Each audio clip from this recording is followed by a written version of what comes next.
Hello दोस्तों, नमस्कार।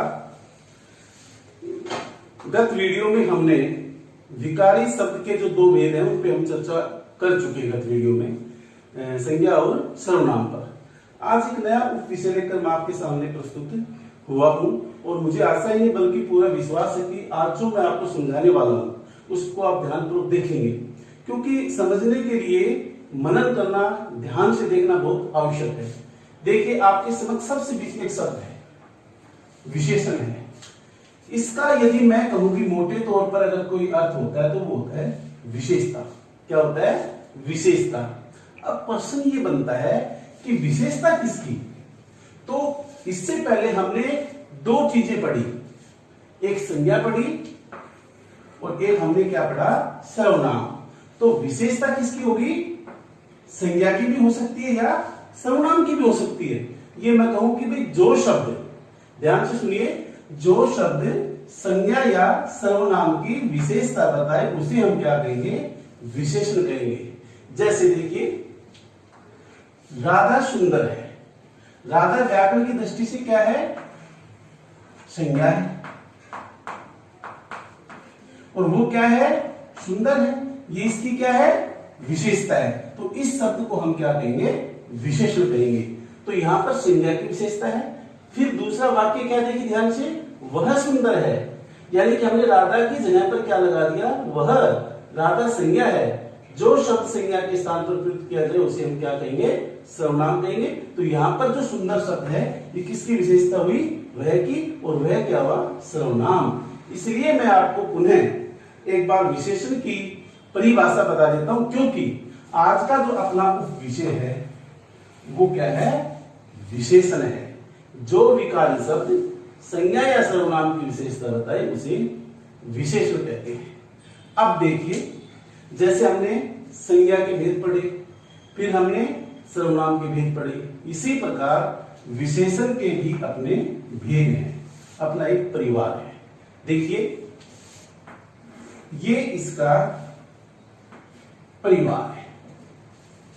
पहला भेद गुणवाचक, दूसरा संख्यावाचक, तीसरा परिमाणवाचक और चौथा सार्वनामिक।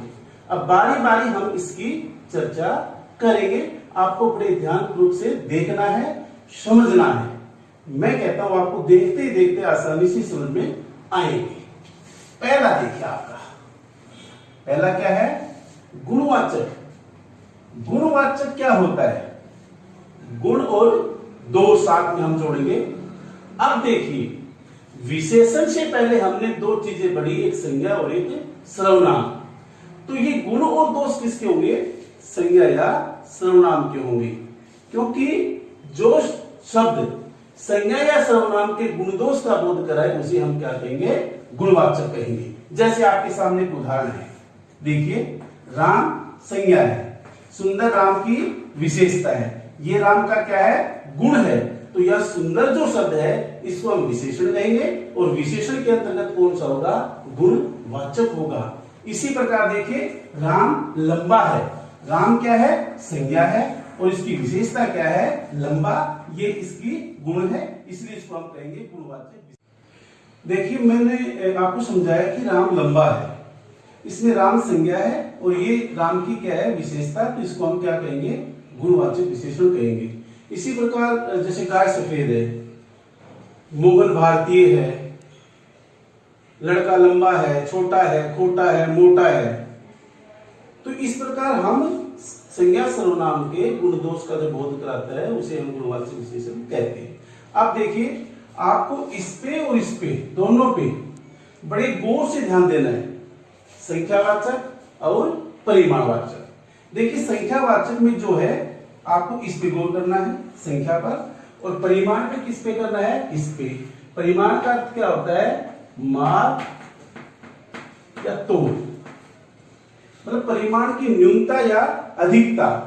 अब देखिए, संख्यावाचक है तो जिन विशेषण शब्दों से किसका बोध होगा? संख्या का बोध होगा उसे हम संख्यावाचक कहेंगे। और इसमें देखिए, जिन विशेषण शब्दों से माप और तोल का बोध होगा उसे हम परिमाणवाचक विशेषण कहते हैं। अब देखिए, कक्षा में 20 बच्चे हैं। गौर से देखिए, कक्षा में 20 बच्चे हैं। कितने बच्चे हैं? 20। क्या है ये? बच्चे। तो इसमें क्या है कि हम विशेषता कक्षा की नहीं बता रहे हैं, हम किसकी बता रहे हैं? बच्चों की। और ये बच्चों की क्या है बताओ? ये बच्चों की संख्या है। तो 20 जो शब्द है ये विशेषण है, और कौन सा विशेषण है? संख्यावाचक। अब मैं इसमें आपको थोड़ा सा बदल रहा हूं उदाहरण, ध्यान से देखना। कक्षा में कुछ बच्चे हैं, हम यहां पर क्या लगा देते हैं? कुछ बच्चे। अब कुछ बच्चे आने के बाद और पहले 20 बच्चे आने के बाद दोनों में क्या अंतर है? यहां निश्चित संख्या है 20 और कुछ क्या है? अनिश्चित संख्या है। तो मैं ये कहूंगा कि जो संख्यावाचक विशेषण है ये भी दो भेद है इसके भी, एक निश्चित और एक अनिश्चित। इसी प्रकार माप और तोल भी निश्चित होता है और अनिश्चित होता है। जैसे देखिए, मुझे 2 किलोग्राम चीनी चाहिए। कितने किलोग्राम चीनी चाहिए? 2 किलोग्राम। तो विशेषता किसकी है? चीनी की। चीनी की यहां पर क्या बता दी हमने? एक मात्रा बताई कि मुझे 2 किलोग्राम चीनी चाहिए। तो यहां पर विशेषता मुझे की नहीं है, किसकी है? चीनी की है। और चीनी क्या है? संज्ञा है। तो यहां पर 2 किलोग्राम क्या है? निश्चित। और मैं कहूं कि मुझे थोड़ी सी चीनी चाहिए, तो थोड़ी सी चीनी क्या है इसमें? अब बताओ कितनी चीनी है? ये कोई मात्रा नहीं है। तो ये अनिश्चित है और ये क्या है? निश्चित है। इसी प्रकार परिमाणवाचक विशेषण के भी कितने भेद हैं? 2। इसी प्रकार संख्यावाचक के भी 2 हैं और परिमाणवाचक के भी 2 भेद हैं। एक बार मैं पुनः आपको बता दूं, जिन विशेषण शब्दों से निश्चित संख्या का बोध हो उसे निश्चयवाचक संख्या वाचक विशेषण कहेंगे, और जिन विशेषण शब्दों से अनिश्चित संख्या का बोध हो उसे अनिश्चयवाचक विशेषण कहेंगे।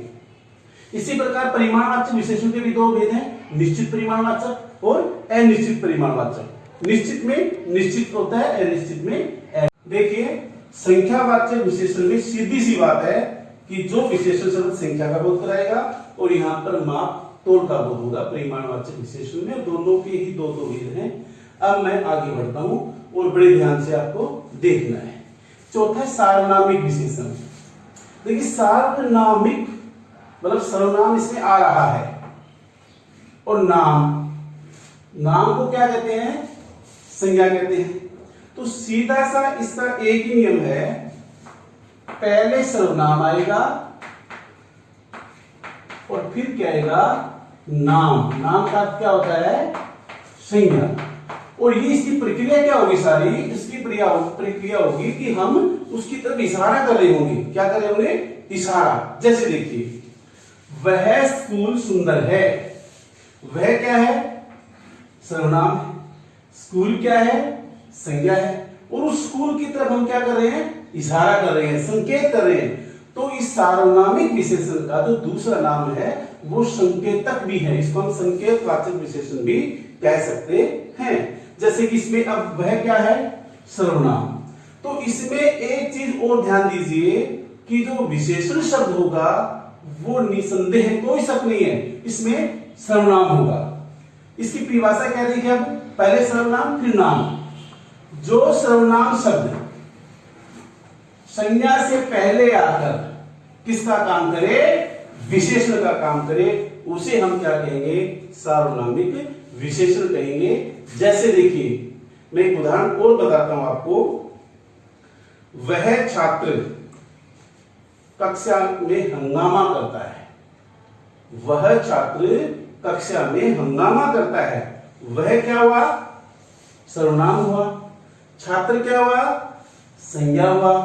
और उस छात्र की तरफ हम क्या कर रहे हैं? इशारा भी कर रहे हैं, क्योंकि वो कक्षा में क्या कर रहा है?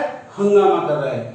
तो वह जो शब्द है सर्वनाम होते हुए भी कौन सा विशेषण है? ये सार्वनामिक विशेषण है। इसी प्रकार जो आदमी कल आया था वह मर गया। जो संबंधवाचक सर्वनाम है, आदमी संज्ञा है। और जो आदमी कल आया था उस आदमी की तरफ हम क्या कर रहे हैं? इशारा भी कर रहे हैं, इसलिए वो क्या कहलाएगा? सार्वनामिक विशेषण कहलाएगा। तो देखिए आज हमने विशेषण की परिभाषा पर चर्चा की, विशेषण के 4 भेदों पे चर्चा की और 4 भेदों के उदाहरण देकर हमने समझाने का प्रयास किया। और मुझे नहीं लगता कि इसके बाद भी आपको कोई चीज रह गई हो। फिर भी आपको अभ्यास करना है, तभी हम इस पूरी प्रक्रिया को आसानी से और समझ पाएंगे। साथियों, मेरा YouTube चैनल आपका अपना है, RB हिंदी नेशनल एजुकेशन। आपको जैसा भी मेरा काम लगा हो, वीडियो आपको जैसा भी लगा हो, आपको शेयर करना है, लाइक करना है और कमेंट करना है। और अगली वीडियो में इसी से संबंधित मैं विशेषण शब्दों की रचना और तुलना के आधार पर विशेषण की भेदों पर चर्चा करके एक नया वीडियो आपके समक्ष लाऊंगा। आपका बहुत बहुत धन्यवाद।